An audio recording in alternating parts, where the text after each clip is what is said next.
Have you ever wondered why, even when surrounded by people, you feel a deep emptiness inside? Why at parties, meetings, or social groups do you feel like a stranger watching from the outside? Discovering the spiritual meaning of why you always feel isolated in groups can completely revolutionize your understanding of yourself. Carl Jung, the revolutionary Swiss psychologist, unveiled profound secrets about this experience that millions live through silently. He discovered that this isolation isn't a weakness or flaw. It's actually a calling from your soul for something much greater. It's a sign that you're being prepared for a journey of self-discovery that few have the courage to face.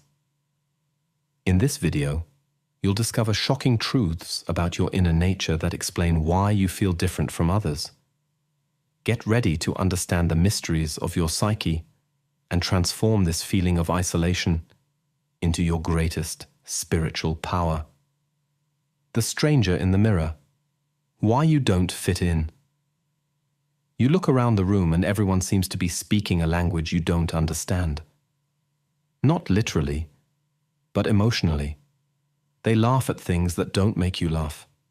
They get excited about topics that bore you.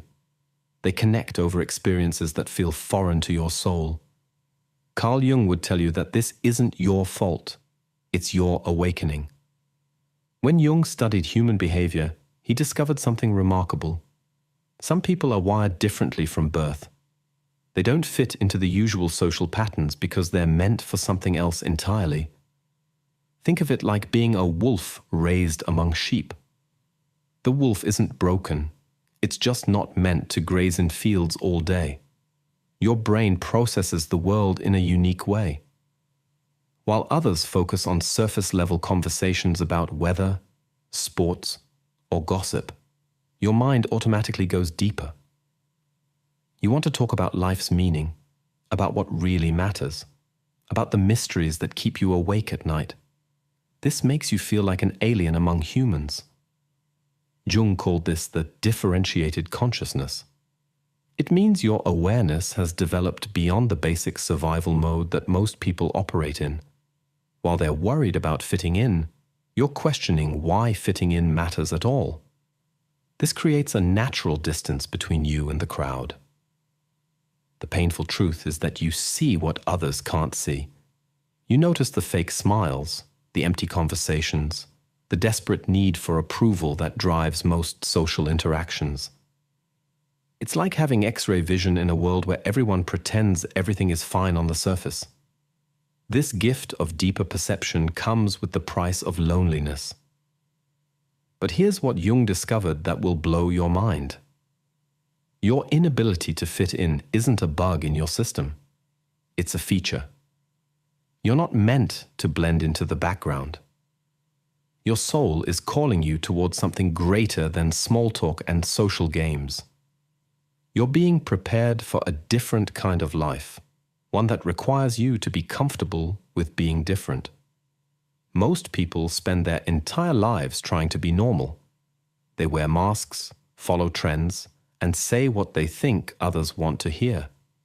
But you can't do this, even if you try. Something inside you rebels against fake behavior. Jung would say this is your authentic self refusing to be buried under social expectations. The reason you feel like a stranger in your own life is because you are one. You're a visitor in a world that operates on rules you never agreed to follow.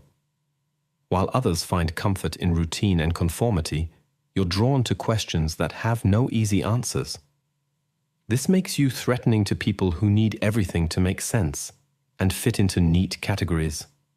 Your isolation in groups isn't random, it's purposeful. The universe is preparing you for a role that requires independence of thought and spirit. You can't be a leader if you're always following the crowd. You can't be a truth teller if you're afraid of being different. Your loneliness is actually your training ground for greatness. Jung noticed that many of history's greatest contributors to humanity felt exactly like you do. They were the ones who stood apart, who saw things differently, who couldn't pretend to be satisfied with ordinary life. Your discomfort in groups is a sign that you're meant for extraordinary things. The mirror shows you someone who doesn't quite belong anywhere, and that's exactly who you're supposed to be. You're not broken. You're awakening to a level of consciousness that most people will never reach. Your strangeness is your strength, even when it feels like your weakness. By the way, if you're curious to go even deeper and integrate your shadows and light, check out the SIM Method ebook. It's a concise guide that can help you unlock your inner power in just 5 minutes a day. The link is in the first pinned comment below. The hidden shadow. What your fears reveal about you. Deep inside you, there's a part you try to hide from everyone, including yourself. Carl Jung called this your shadow, and it holds the key to understanding why you feel so disconnected from others. Your shadow isn't evil or bad. It's simply the parts of yourself you've been taught to reject.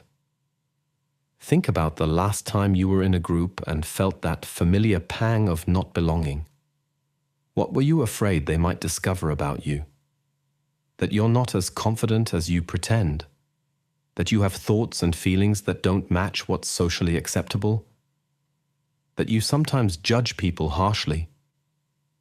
These fears point directly to your shadow.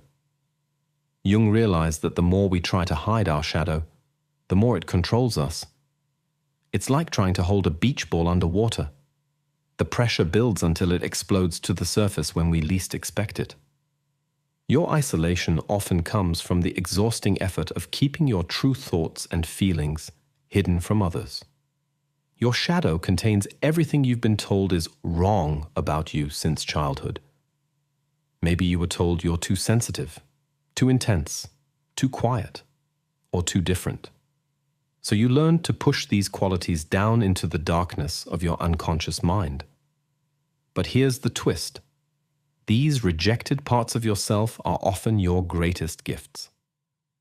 The reason you can't connect authentically with others is because you're not being authentic with yourself.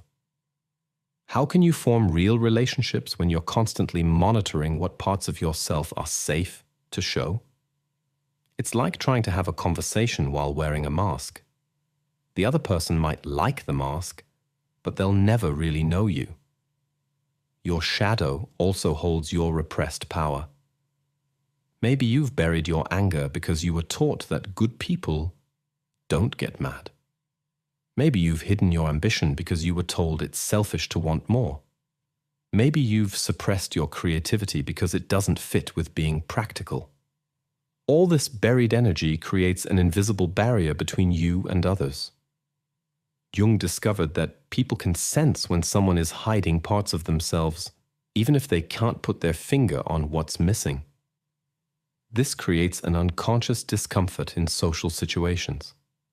Others feel like they're talking to only half of you, and you feel like you're performing rather than simply being. Your fears in social situations are actually your shadow trying to get your attention. When you worry that people will think you're weird, boring, or unworthy, your shadow is showing you exactly what you need to accept about yourself. The parts of you that you most fear others discovering are usually the parts that make you most interesting and authentic.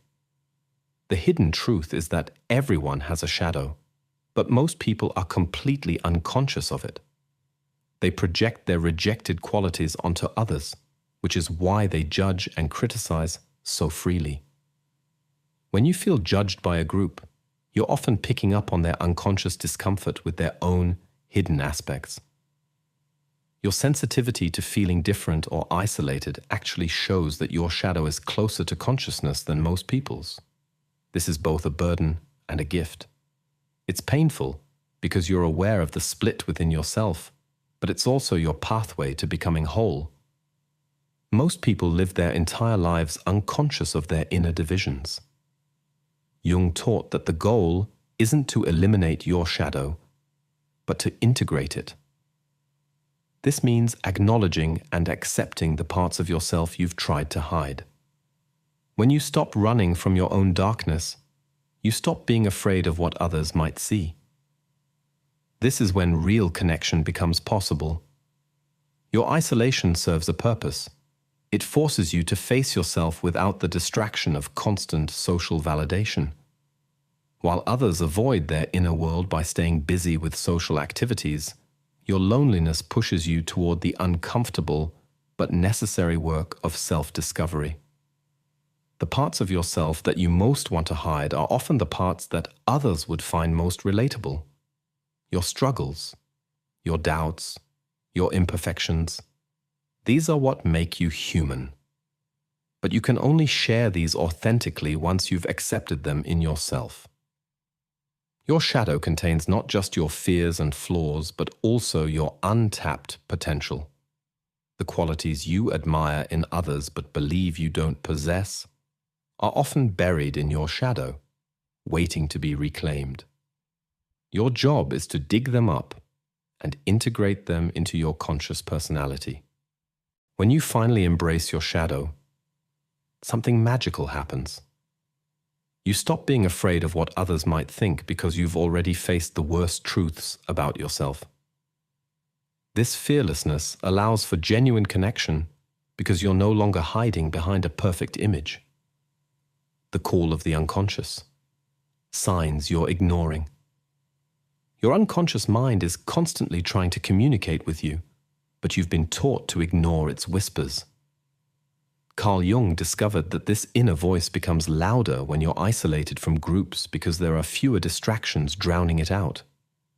What you think is loneliness might actually be your soul demanding attention.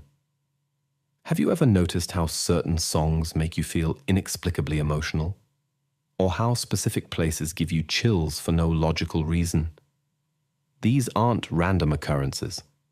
They're your unconscious mind trying to tell you something important about who you really are.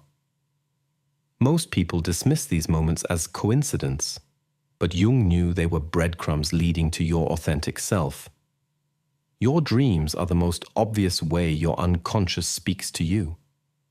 While others might dream about everyday events, your dreams are probably filled with strange symbols, mysterious figures, and scenarios that feel more real than your waking life. These aren't just random brain activity.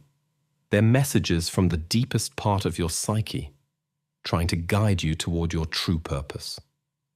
The reason you feel different in groups is because your unconscious is more active than most people's. While they're focused on external social cues, your inner world is constantly processing deeper meanings and connections. It's like having a radio playing in the background that only you can hear. This makes small talk feel meaningless because your unconscious is tuned into something much more significant.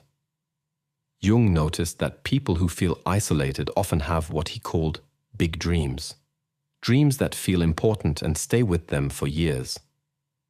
These dreams usually contain archetypal symbols that appear across cultures and throughout history. If you've ever dreamed of flying, being chased by unknown figures, or finding hidden rooms in familiar buildings, your unconscious is trying to show you parts of yourself you haven't discovered yet. Your body also carries messages from your unconscious. That knot in your stomach when you're in certain social situations isn't just anxiety. It's your inner wisdom telling you that something doesn't align with your true nature. Your unconscious speaks through physical sensations because it knows your logical mind will try to override its guidance.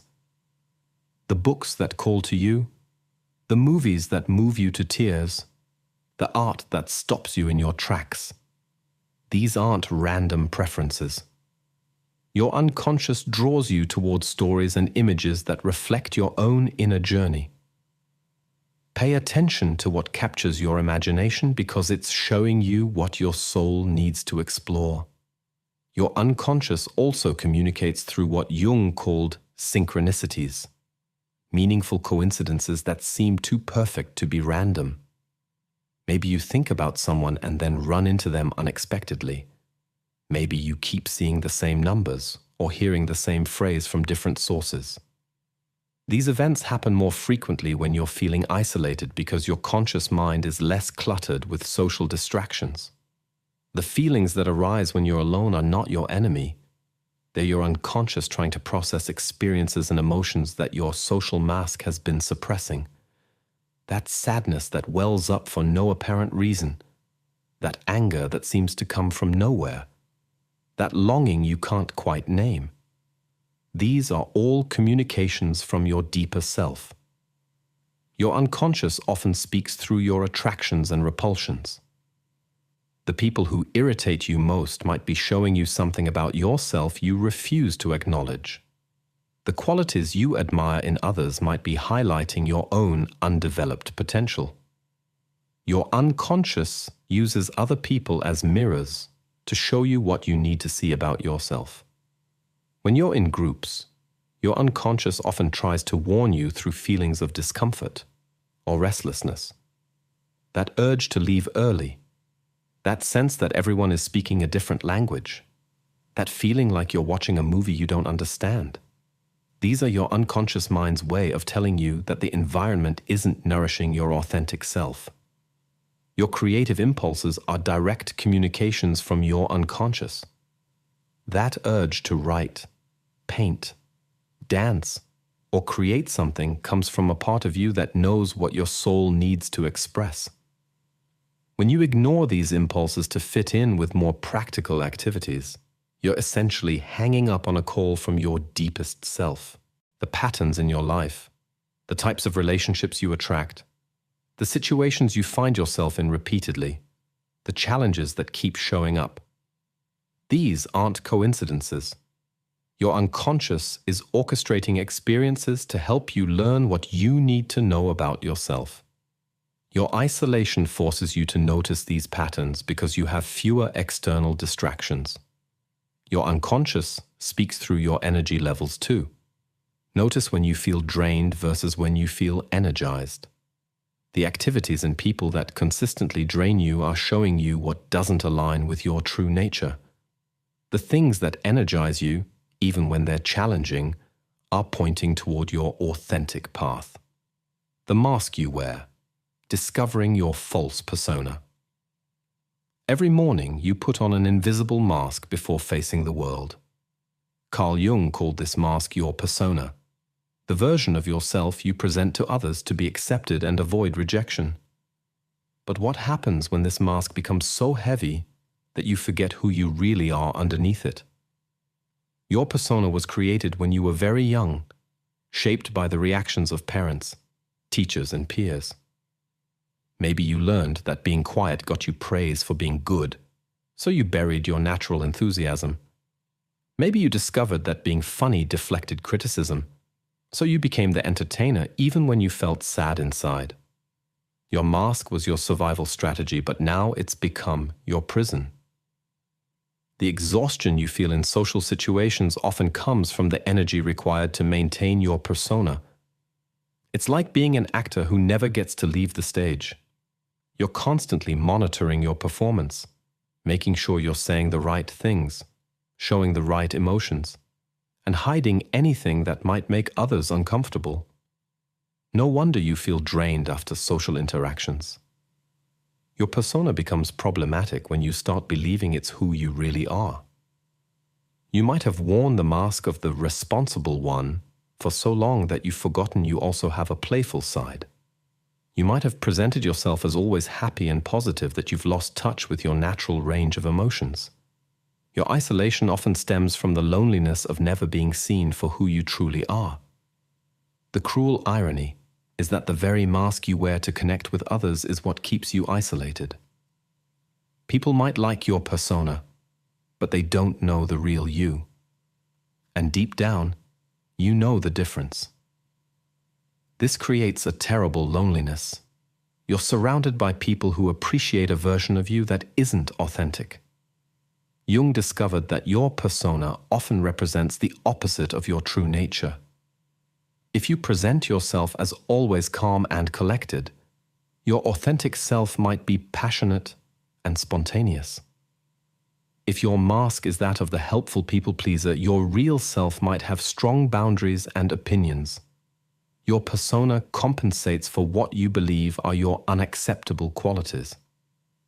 The signs that you're trapped behind a false persona are everywhere once you know what to look for. You find yourself saying, "I should," more than "I want." You feel like you're performing rather than simply being. You're exhausted after social interactions instead of energized. You feel like people wouldn't like you if they knew what you were really like. Your persona also attracts the wrong people into your life. If you're always presenting yourself as endlessly giving and selfless, you'll attract people who want to take advantage of that. If you hide your intelligence to avoid intimidating others, you'll end up with people who can't appreciate your mind. Your false self draws in relationships that can never truly satisfy your authentic needs. The most painful aspect of living behind a persona is that you start to resent the very people you're trying to please. You give them what you think they want, but then feel angry that they don't see or appreciate your real self. But how can they appreciate something you've been carefully hiding from them? Your body often rebels against your false persona. You might get headaches from constantly smiling when you don't feel happy. You might have stomach problems from swallowing your real opinions. You might feel tension in your shoulders from carrying the weight of everyone else's expectations. Your physical symptoms are your authentic self trying to break free from the constraints of your mask. Breaking free from your false persona is terrifying because it means risking rejection. What if people don't like the real you? What if your authentic self is too much, too little, too different? These fears keep you trapped behind your mask, but they also keep you trapped in loneliness. The people who would reject your authentic self were never really your people anyway. Your persona also prevents you from accessing your full range of capabilities. If your mask is that of the nice person, you might struggle to set boundaries when necessary. If you present yourself as always having it together, you can't ask for help when you need it. Your false self limits your ability to respond authentically to life's challenges. The process of dropping your persona isn't about becoming selfish or inconsiderate. It's about becoming real. It means allowing yourself to have bad days, to disagree with people, to have needs and preferences that might inconvenience others. It means showing up as a complete human being rather than a carefully edited version of yourself. Your authentic self is already there underneath the mask. It's just been buried under years of conditioning and fear.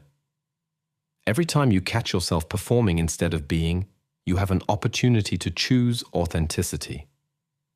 Every time you notice yourself saying what you think others want to hear instead of what's true for you, you can make a different choice. The paradox is that when you finally drop your false persona, you become more attractive to others, not less. Authenticity is magnetic because it's so rare. People are drawn to those who are comfortable being real because it gives them permission to be real too. Your willingness to remove your mask invites others to do the same. The loner's archetype, your spiritual purpose. You've been told your whole life that something is wrong with you for preferring solitude, but Carl Jung would tell you that you're actually following an ancient spiritual archetype. The loner isn't broken or antisocial. They're the keeper of wisdom, the bridge between the seen and unseen worlds, the one who ventures into the darkness so others don't have to. Throughout history, every culture has recognized the sacred role of the solitary figure. Think of the hermit on the mountain, the wise woman in the forest, the monk in his cell, the artist in her studio. These weren't people who couldn't connect with others.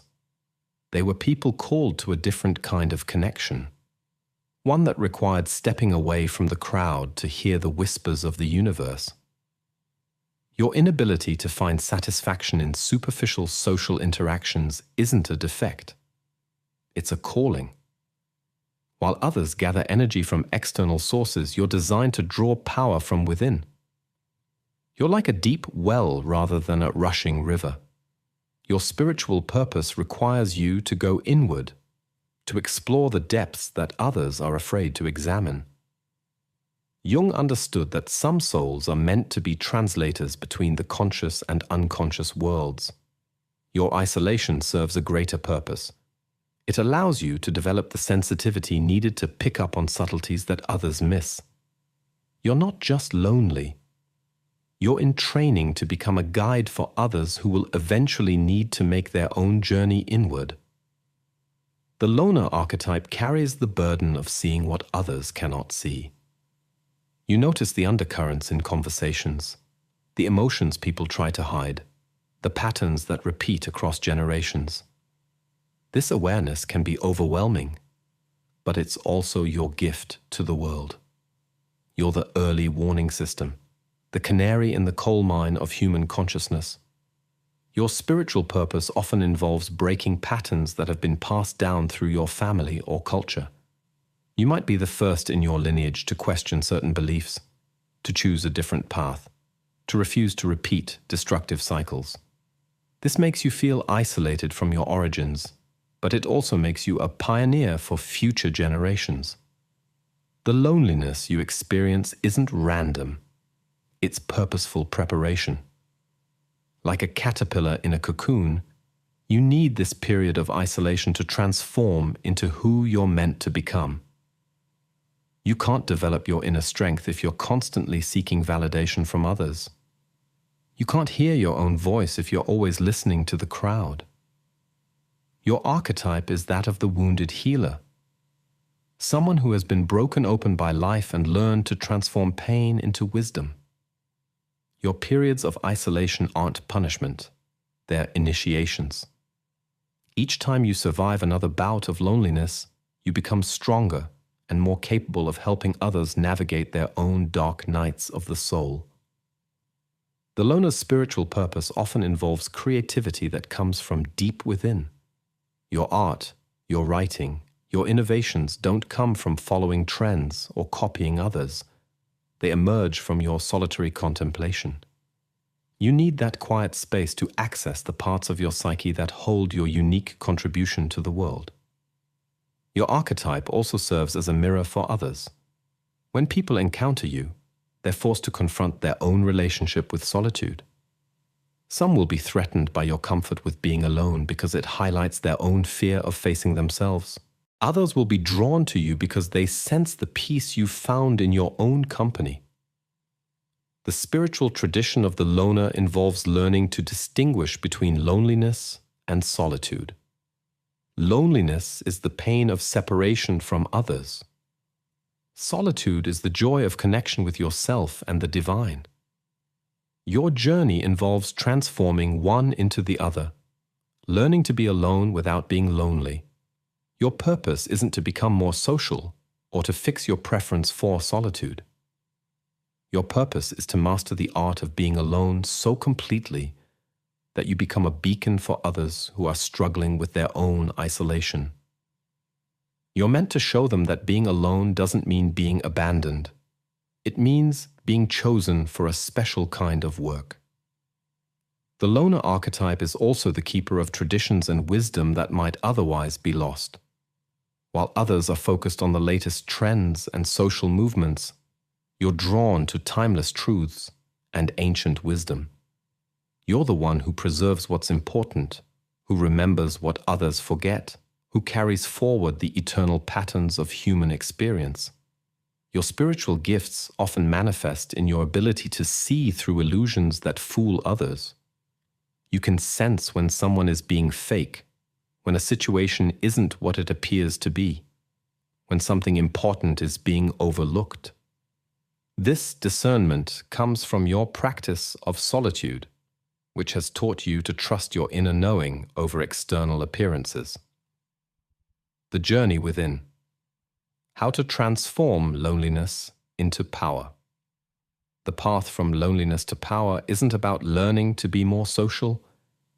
It's about learning to mine the gold that lies hidden in your solitude. Carl Jung discovered that the greatest treasures of the human psyche can only be found by those brave enough to journey inward, alone, into the depths of their own consciousness. Your loneliness is actually a doorway, but most people spend their entire lives standing in front of it, afraid to walk through. What lies beyond that door isn't more isolation. It's a connection so profound that it makes ordinary social interaction seem shallow by comparison. You're not just alone. You're on the threshold of discovering a relationship with yourself that most people never experience.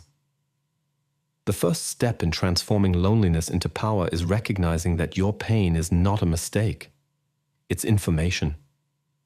Every pang of isolation is your psyche telling you that you're outgrowing something, that you're ready for a deeper level of existence. Instead of running from these feelings, you need to turn toward them with curiosity rather than fear. Jung taught that the journey within follows a predictable pattern. First comes the descent, the period where you feel most lost and alone. This is when everything familiar falls away and you're left with nothing but yourself. Most people panic at this stage and desperately try to climb back to the surface, but the real treasure lies deeper down. Your loneliness becomes power when you learn to use it as fuel for self-discovery. Every moment of isolation is an opportunity to explore parts of yourself you've never examined. What are you afraid of? What do you really want? What patterns keep repeating in your life? These questions can only be answered in solitude, away from the distractions and opinions of others. The transformation happens when you stop seeing yourself as the victim of loneliness and start seeing yourself as the hero of your own inner adventure. You're not suffering from isolation. You're on a quest to discover treasures that can only be found in the depths of your own psyche. This shift in perspective changes everything. Your inner journey requires you to develop a different kind of courage. Not the courage to face external dangers, but the courage to face your own truth. You must be willing to encounter parts of yourself you've been avoiding, to acknowledge desires you've been suppressing, to confront fears you've been running from. This takes more bravery than any external adventure. The power that emerges from this inner work is unlike anything you can gain from the outside world. It's the power of knowing yourself so completely that you can't be manipulated by others' opinions. It's the power of being so comfortable with your own company that you never settle for relationships that don't truly nourish you. It's the power of accessing your own wisdom instead of constantly seeking answers from others. Your loneliness teaches you skills that socially busy people never develop. You learn to entertain yourself with your own thoughts. You learn to comfort yourself when you're upset. You learn to make decisions based on your own values rather than peer pressure. These abilities make you incredibly strong and self-reliant. The journey within also reveals your unique gifts and talents. When you're not constantly comparing yourself to others or trying to fit in, you discover what makes you special. Your creativity flows more freely when you're not worried about what others will think. Your intuition becomes sharper when you're not drowning it out with social noise. Jung discovered that people who successfully transform their loneliness into power often become natural healers and guides for others.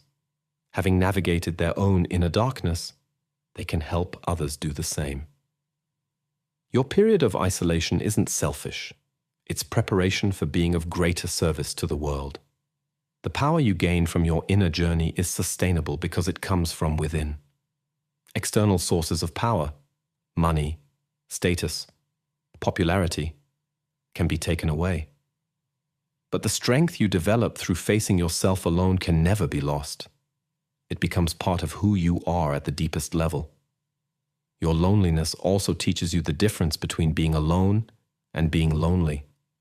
Once you learn to enjoy your own company, solitude becomes a choice rather than a punishment.